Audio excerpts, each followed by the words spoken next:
Starting in the red, lads, the usual. I don't know about you, but the Sunday 7 p.m. kickoffs threw me off kilter a little bit last night. I absolutely hated it.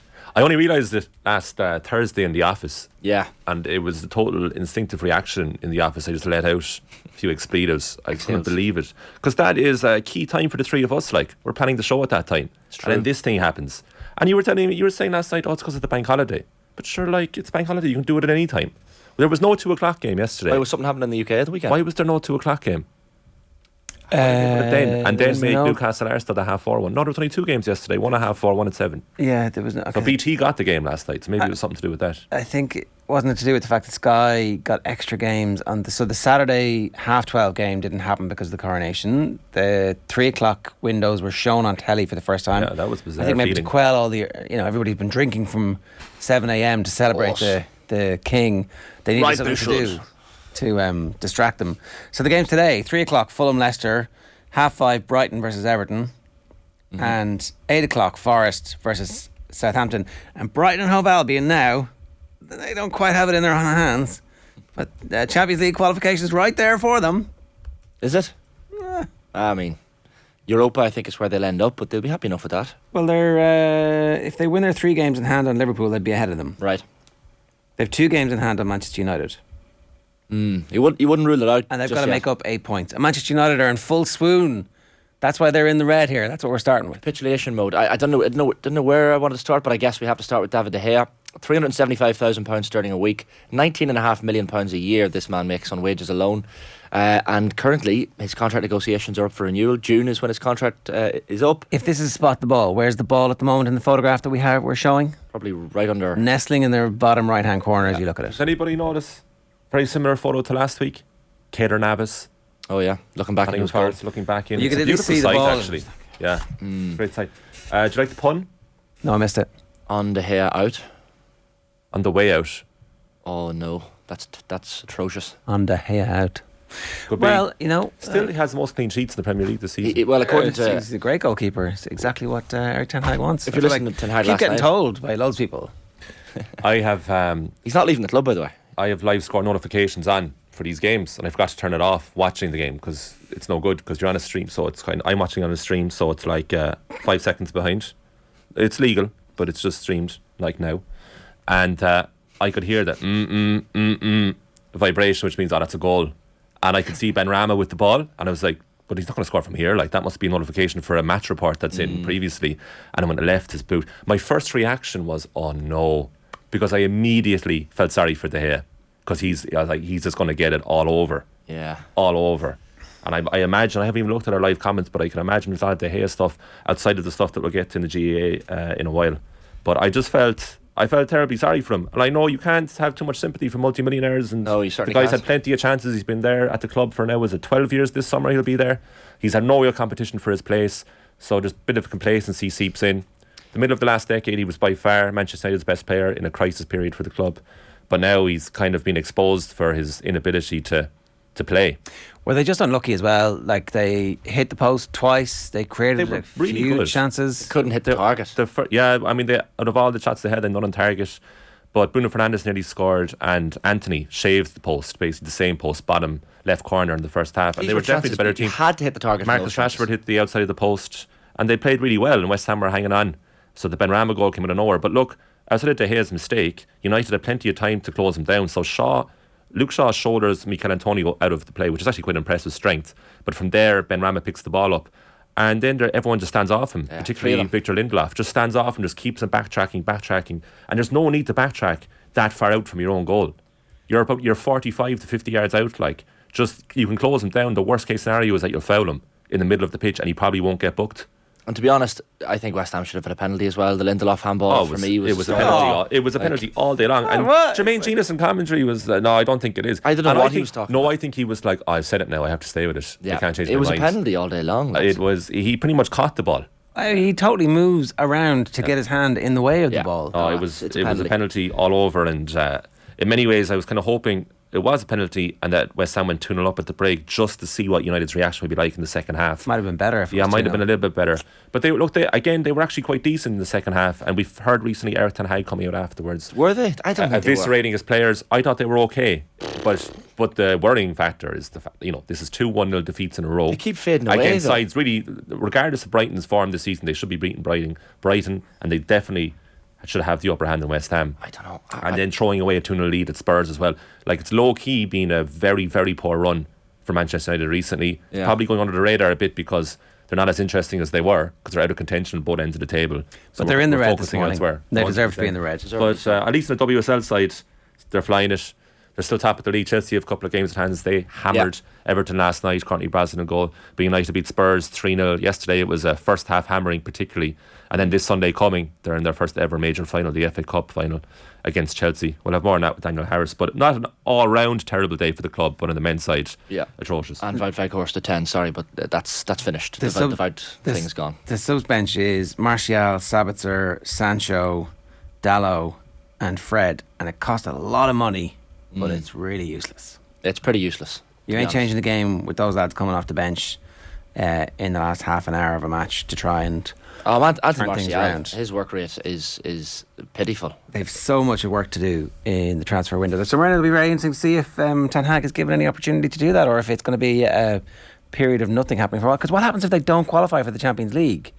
Is the club suddenly worth less money? I mean, Probably, yeah. demonstrably, you would suspect it would be, and that'll be an opportunity for somebody to try and jimmy the price down. So quite a lot riding on the next few weeks for Manchester United. Gary Neville made the point afterwards that it wasn't the worst thing that they lost again, because it makes Ten Hag's summer job easier again to clarify and decide who he wants in and who he wants out. The one positive thing for United fans listening is that their away form has been absolutely atrocious. They only have one away game left. Yeah. It's against Bournemouth. I'll be at Old Trafford next weekend for the Wolves game, which all of a sudden has become an absolute must-win. I think Wolves are safe now, having beaten Villa at the weekend. So. Well, that's it too, so Wolves mightn't have much to play for. We might get to this with Daniel too, but why was Aaron Wan-Bissaka not a concussion sub? I don't understand how they're fixing his head. They're like, oh, he must have passed all his concussion tests, because that's how it works. He got absolutely clattered. Yeah. I actually missed the incident. I by just flipped over Souček. at that stage back. It's horrible. On the temple as Souček's well. on the ground. Souček isn't great either. So Souček continues playing. At least United took him off, but they took him off tactically. They made that clear, because you can have a concussion substitute. It's a separate sub, and they took him off because we need Diogo Dalot on for an extra energy. But it's unbelievable. Okay, he may not be concussed, but geez, it had all the makings of it. If you had seen a concussion best bits on YouTube, that collision would be included. Oh, yeah. He absolutely nails him, and it's not too dissimilar to the horrible Gary Cahill, Ryan Mason incident that ended Mason's career 6 years ago. Yeah, it's certainly. awful. He got away with it, and who knows? We don't know if he is concussed or not, but it was just striking, and it's that's football's attitude towards it. And even on commentary, it's a bit blasé. It's a bit, I thought he wouldn't have been taken off there for concussion, and he wasn't, and they continue. Football has a huge problem with it. Yeah. It was concerning. All right. Yeah, move on to Ulster Rugby, which, Dan McFarland, I don't know what you say about Dan McFarland at this stage. 15-10 defeat at home to Connacht with a home semi-final as the carrot on the end of the stick, and they just couldn't get it done. And you look at the last number of years that Dan McFarland has been in charge at Ulster, and you're thinking, right, so they haven't won a trophy since 2006, and that was the benchmark for the last couple of years for the club. Was it 2018 he took over? And just the performance, disjointed, I think, was a word that a lot of pundits have been using since that performance at the Kingspan Stadium on Friday night. And this came the day after they had announced 10 of their current squad are heading off at the end of the season. So there was a little bit of emotion after the match, saying, couldn't even play for those lads. And Connacht were just more clinical. I think Dan McFarland said after the match it would have been a day-led robbery if Ulster had got over the line at the end and managed to squeeze out a victory.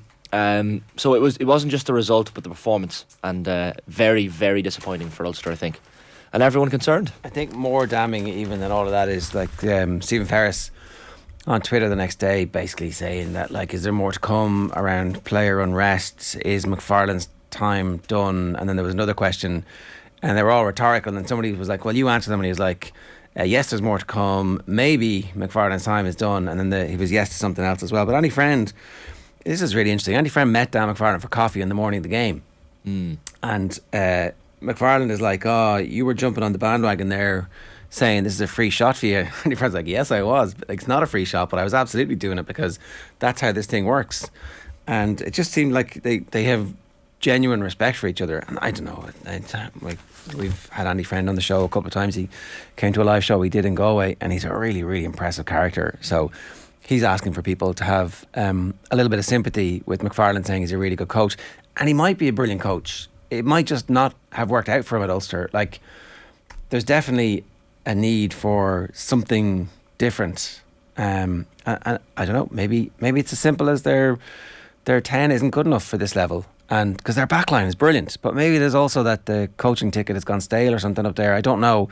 It seemed to be one of the other suggestions coming from Ferris, and his comments was that it might not just be Dan McFarlane, it could be other coaches who are causing the issues.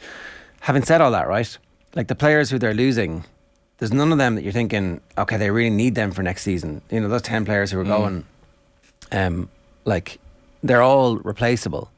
And that's that's how professional sport works. You do your time, you do your contract, you move on, but none of them are going to be missed to the point where you're thinking, oh, they're really screwed now, they've lost a real superstar player. There are loads of 10s knocking around Irish rugby at the moment. They need a better 10 than the one they have. Is it worth their while taking a risk on or trying to get somebody to come and play for them? Yeah, and a super 10 and Jack Carty kicking all the points for Connacht against them. Do they resurrect Joey Carberry? Maybe, you know. Wouldn't rule it out. Having said that, right, if I'm in Joey Carberry's situation, I'm not sure I want to go to Ulster, which looks like, you know, we're back to the basket case scenario again.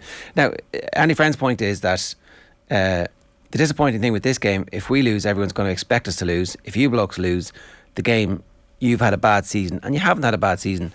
That's Andy Friend's assessment of Ulster season. I think the rest of us are going to make our own minds up, and it feels a little bit like it's been a bad season for Ulster because remember the travel issues and they got hammered to nil in the European Cup. It's like, that doesn't speak to a team who are able to deal with whatever's coming their way.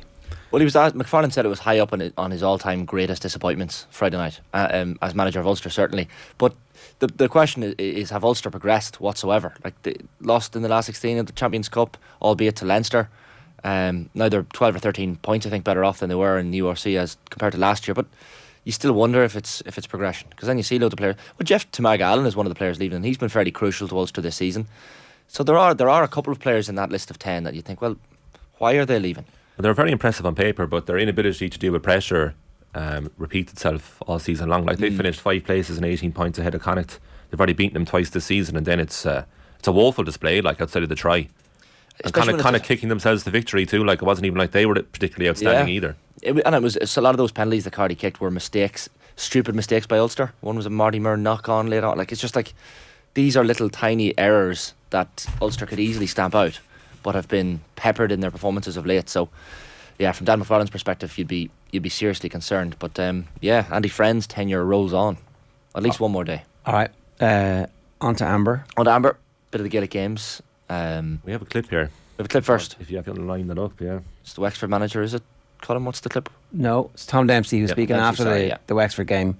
Wexford hammered about 600 wides in the game against Dublin. You could hear the seagulls echoing around. I think 9,000 people in Croke Park for Dublin beating Wexford in the hurling, but he was at pains to point out that hurling is missing a massive opportunity to promote the game at the moment. My issue with GAAGO is that last year, probably one of the best sporting occasions we saw on television was the Munster final. It had controversy. It had, probably Tony Kelly standing over a sideline ball, the most dramatic sporting moment of the year. You had 2 counties that absolutely, and I never used the word hate in GA, but absolutely don't like each other or dislike each other. You had every element, and then you had 50,000 people thrown into Thurles. So we put that on television last year. We had a repeat of that this year with 30,000 people, with the stakes even higher. And we have a product, hurling, which I think is one of the greatest sporting products in the world. We need to promote that. We didn't show that to the paying, or to the public, to the GA public. And I just think that is absolutely crazy. It's horrendous marketing. So that was that on Saturday evening, Saturday 5 o'clock throw-in. Yeah, so that was on Saturday. And then obviously Donald Cusack said something fairly similar on the Sunday game last night, basically accusing RTE and the GAA of using hurling to try and get GAAGO up and running. Exploiting it was the word, yeah. Exploiting was the word that Don Logue used on the Sunday game last night. This is obviously, Michael Verney in on the Saturday panel with John Duggan on Saturday, and then again in the papers today. In fairness, he obviously had written his column before they went on. I don't have it. Why don't I have it? There you go. Yeah, he was making the point that the RTE pundits have been curiously silent on this. Pundits are paid to call it as it is, but there's a serious lack of dissenting voices from those working for the national broadcaster who know that what's going on is clearly wrong. So in fairness to Don Logue, he came out last night on RTE and said this is wrong.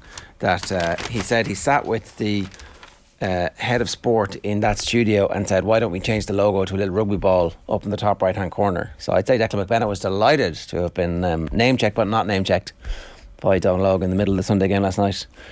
Does he have a point? Yeah, massively. I don't agree with the rugby part.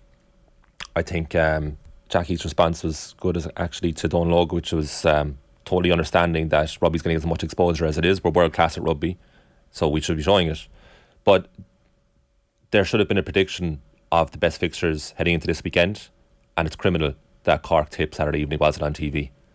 Unbelievable. Like, it's another classic Munster hurling game that goes by. And Clare, this mythical team this year, if you're only getting your GAA on national television, 3 of their 4 games are on GAAGO. Okay, I completely agree with GAAGO as a concept. It's brilliant. Well, but yesterday afternoon was a total waste of time. Okay, you can't agree with it as a concept and then say they have to handicap themselves. I agree with absolutely everything about it other than the choices of the matches this weekend. Then no one's going to subscribe. But you absolutely could subscribe. Well, no one's going to subscribe to watch the Sligo and Clare matches.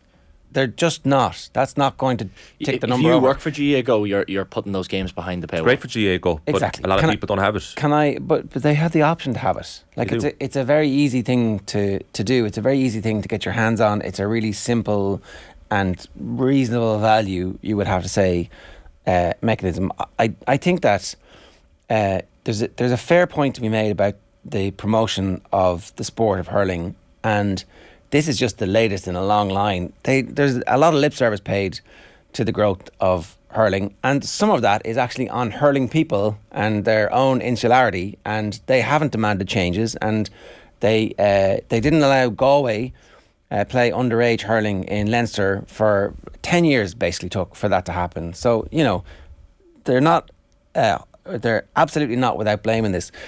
It's true. If you look at what was the League of Ireland's LOI TV? I remember RTE made a big song and dance about, we're involved in this, and then the figures weren't great, and then essentially they were like, this is not for us. We don't want to be involved in this. Yeah. Now, I'm not going to say GAAGO was ever in any danger of having difficulties, but RTE certainly can't afford to waste any more taxpayers' money, because they're wasting enough taxpayers' money at the moment. It's been a really badly run organisation for the best part of 2 decades, and they can't even find a presenter for their main flagship show at the moment. Can they afford to preside over another loss-making venture, which really we didn't need, because Sky were performing this service for the public already?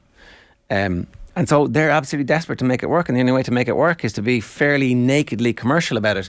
I think that's the problem, that GAA people feel like we are being taken here by the national broadcaster, who we already pay €165 to for our licence fee, and now they're profiting off us again. I think that's I do wonder, why are RTE involved in this? Why is the national broadcaster spending taxpayers' money on a venture like this when it was already up? That bit doesn't make any sense to me, right? But if you're going to do it, then you have to make it work. How are you going to make it work? You're going to put games that everybody doesn't want to see behind it? What's the point of that? Well, so if you were deciding the schedule, so you're involved in both, right? So you have your foot in RT, another foot in GAAGO, and it's Friday morning, and it's your decision. Do you put Cork and Tip on TV or GAAGO? Can I ask, is there somebody else involved in that conversation? Shouldn't there be? Isn't this actually a 3-way conversation where the GAA are saying that, the GAA, who obviously own 50% of GAAGO or whatever the balance is? I don't think it's a joint venture. Do we know what the exact ownership is? I'm not sure, but let's assume it's 50-50. Isn't it somebody's job in the GAA to say, well, actually, that's going to be 3 of Clare's Munster Hurling Championship games behind a paywall, and they were pretty good last season, and they reached the Munster final. And actually, maybe, you know, the way they play, they've got Tony Kelly, one of the game's most marketable stars, who, as Tom Dempsey rightly pointed out, was involved in one of the most exciting moments in Irish sport last season. Maybe we could put him on free to air terrestrial TV, and maybe it's that bit where the GAA have decided that they don't want to promote the sport of hurling as much as the hurling people think it should be. And you'd have to say the hurling people on this point are right. There are commercial considerations as well. But if I'm RTE, I'm saying, give me the money. Show me the money. Yeah. Show me the money. And if you're paying for ad time and ad space in those, at half time of those 2 provincial finals yesterday, you're thinking, Jesus, we would have had so many more eyeballs if the... Yeah, but that's it, Shane. The problem is, the Munster Hurling Championship is being sacrificed. It's okay, we'll use that as an advert and a promotion to get GAAGO, which is fine. But the other issue is, so we're in Dublin, and you go outside here to the office, or you go around the place, a lot of people are from, obviously, this area or thereabouts, or maybe Connacht or Ulster. A lot of people don't actually care that much about the Munster Hurling Championship. They're like, oh, that's fair enough, it's good behind GAAGO. So you're actually still only getting very loud minority voices like Michael Verney and Donal Logue coming out and complaining about it. But it resonates to me in WhatsApp groups that I'm in that there was still a bit of apathy towards the fact that Cork and Tip was on GAAGO and not on national television. People were quite happy to sit through 2 processions yesterday in the Connacht and Munster football final. So football is just far more popular. The general sentiment of Donal Logue's comments I agree with, but some of the things you're saying I don't agree with. I don't think everything's a conspiracy. I don't think he's never saying it's conspiracy. No, I'm not saying that, but I'm saying this idea that RT and the GA would be exploiting hurling and they don't want to promote hurling. I actually don't agree with that. I don't think. Well, they're clearly exploiting. Well, maybe exploiting it, but I don't think they're purposely sitting down in meetings and going, we don't want the game of hurling to grow, so let's put those games off air. That's not their job. Their job is not to grow hurling. It's the GAA's job to grow hurling. Yeah, of course, but the point was made on television last night that obviously the considerations behind choosing which games go on TV lead to promotion or otherwise. That's true. Yeah, it's true, but I mean, there are plenty of ways to promote the game of hurling, and showing their best players' best matches up against each other for sure, is the easiest, quickest way. Then Donal Logue's making the point that his nephew or whatever could name all the Liverpool team and maybe can't name the hurling players, but that's it's different. I mean, I did think the whole thing about Liverpool play most of their games behind a paywall. Like the vast majority of their games are behind a paywall, apart from a few Champions League appearances if they're in the Champions League. Yeah, but that's because there's no equivalent of national TV exposure to Liverpool unless Champions League. So you've no choice, but there's 2 choices here. That's the problem. How many more subscribers did GAAGO get by putting Cork and Tip on it? Vast majority of people who get it at the start of the year, €79 pay up front. So they have no idea what matches are going to be shown. Well, I made this point in Friday morning show. It was heightened this weekend because resources by the RT were put into the coronation of a king on a foreign land. What was that about? Which doesn't make sense to me whatsoever. What was that about? It was already wall to wall on a lot of other channels. And I guarantee a lot of people watched it. But it doesn't matter. It doesn't matter that a lot of people watched it. That's BBC. No, big audiences for shite doesn't justify shite. Yeah. That is one of the most... Your shite is subjective. Well, no, it's not. It's not. Like they show Coronation Street and they show all this other stuff and they spend money on it. And they're like, oh, we make money on that. We make money. It's great, and loads of people watch it. It's like they could also watch it on ITV or on BBC. Do something. Be creative. Spend money on Irish stuff. Invest in Irish production companies. They don't do it. They take the easy route, and it's like, we're going to show the coronation, and we're going to show the funeral, and we're going to send our team over for. It makes no sense. No, it makes absolutely no sense. It's lazy and it's bullshit. I'm not judging any Irish people who want to watch the coronation. I am a little bit, by the way. But having said that, you go and watch it on the BBC. Go and watch. I heard the argument made to me at the weekend. Go and watch it on the BBC. Well, every country in the world is showing it. Yes, well, our relationship with Britain, it turns out, is a little bit more complicated than most other countries. And also this argument that it's historically important to show it. Get on YouTube. Get on YouTube, or else it's not as historically important as the Queen's funeral. Say, for example, this is a coronation. This is a political event in my view. Who cares? Of a monarchy. Who cares? It's a different part of the day.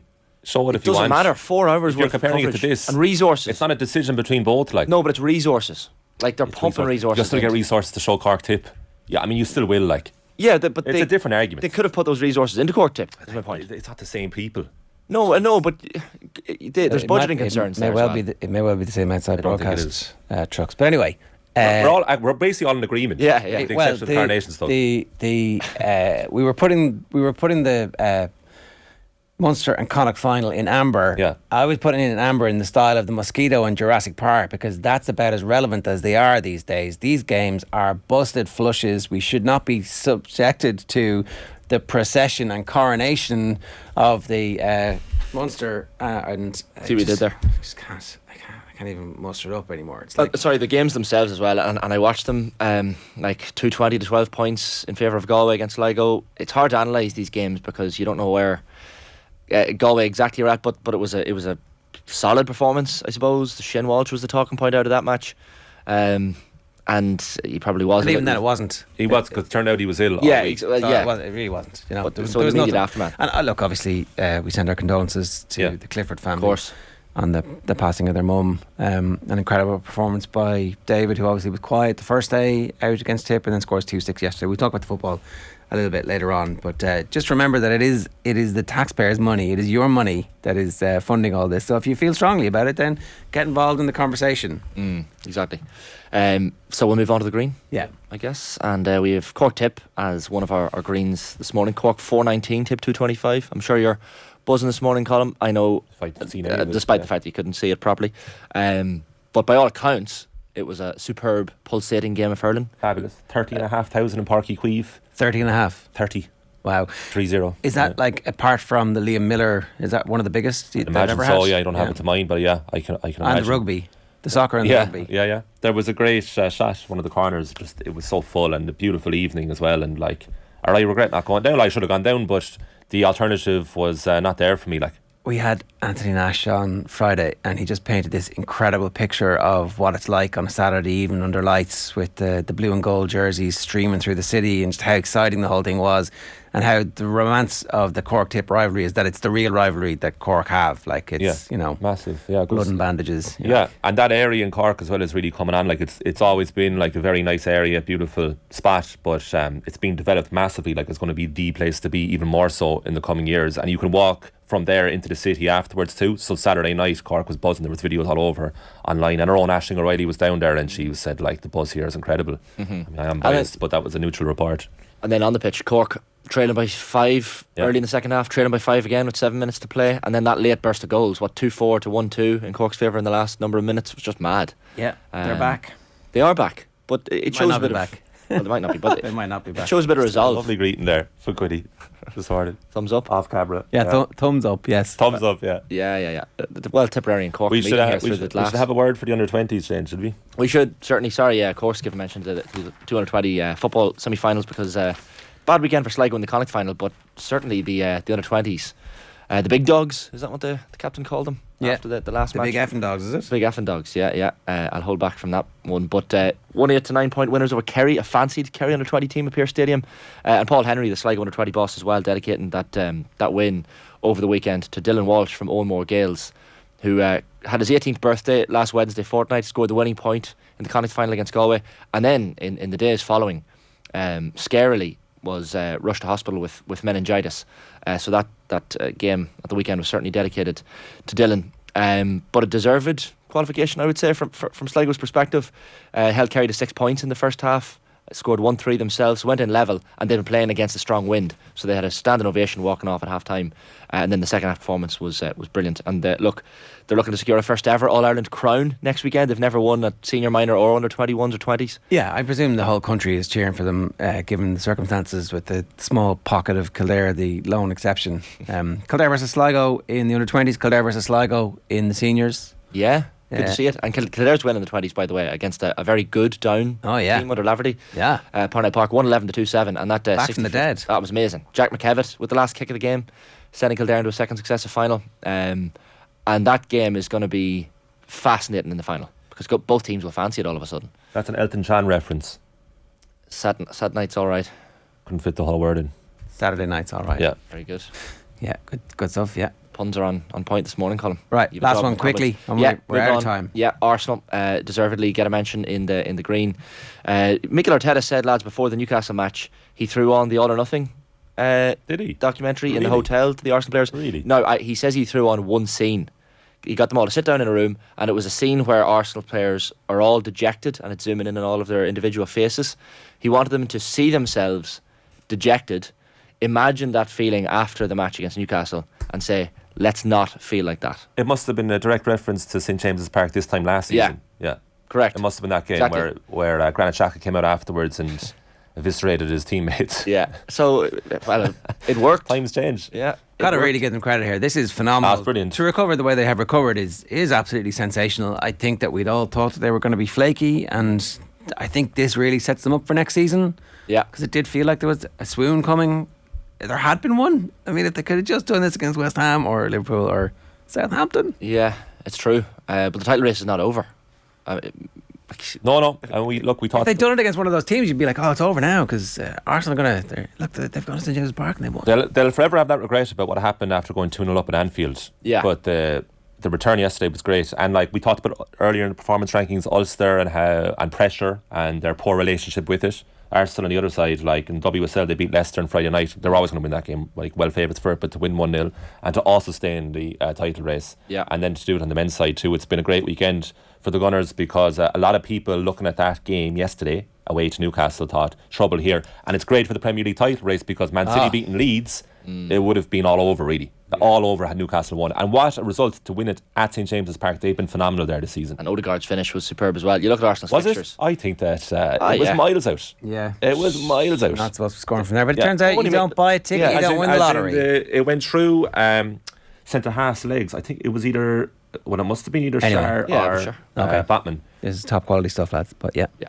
Sorry, Brighton at home, Forest away, Wolves at home. That's Arsenal's last 3 games. So, title race still up there. We're out of time. Just admiring You're a the lot of good producer. finish. Jesus. Are we done? Yeah, Arsenal we're the done green, now. yeah. All finito. You've ruined it. There you go. Right, that's this week's Gillette Lads Performance Rankings. OTB AM's performance rankings with Gillette.